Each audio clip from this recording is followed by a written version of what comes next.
Okay, I guess this is officially becoming a car series now. How to infuse something with intent. This is an excellent question because a lot of practitioners say this, but gloss over its nitty-gritty meaning for the newer witches because we're just so used to it, like it's second nature to us. It's kind of like how I feel when my math whiz friends try to explain literally anything to me.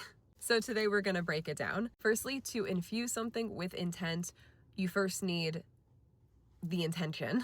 In the video this question came from, I'm giving glamour tips and list things like confidence and success. When you're infusing something, I want you to take this one step further. This is one of the reasons why I don't usually make my spells super complicated, because I want the main focus to be on the one thing that I'm actually trying to bring about as hyper specific as possible, so that when I push that intention out into the universe or to my guides or to my deities, whoever I'm working with, they know what to funnel down towards me, and it actually makes it happen that much faster. And you want to keep this intent in present tense. So you can say, I am successful, but in what? Yes, you may want success in many categories, but you want to narrow this down to properly work on the object that you are infusing. This narrowing down can look like, I am successful in my business in this way. I am in a successful relationship with these feelings or this type of person. I am X, Y, and Z. I have this job promotion because I am confident, etc. The next step to infusing, you need something to infuse. So you can basically infuse anything, but seeing that as I am a sea witch, if you didn't know, my preferred method is to infuse with water. This is for a lot of reasons, but especially because it is super easy to infuse water and intention. Tea is a really great example of seeing this visually. What you infuse could be as simple as the water that you drink, but in the case for this glamour and for the original question, we'll be using the example of perfume. So you have that intent, right? And you need to whittle it down to the one, maybe two things that you want this perfume to do when you wear it.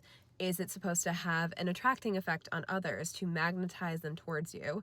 If so, who are you magnetizing? Make that very, very clear for this. Or is it meant to make you feel more confident, badass, sure of yourself? Is there a character, celebrity, or someone that you'd like to embody when you're wearing it? To actually infuse, once you have this streamlined, you can do a few things. In this case, since we are infusing with perfume, we can write out a petition or print out an image of the person you want to embody, perhaps, place it underneath the perfume. There, spend some time with your hands cupped around the perfume bottle, really pushing that image into the perfume. Push that image into the perfume bottle. See it in the water molecules, behind the glass, within the glass, around it. Feel like you'll be able to feel it in your hands. You'll feel that kinetic energy. You'll feel it vibrating in your hands. That's kind of when you have it down. Another method you could also do is open up the perfume bottle carefully if you're able to, and speak your intention over the liquid within so that the perfume kind of vibrates with the sound of your voice. You can also pass the bottle very carefully back and forth between your hands while keeping this intention in mind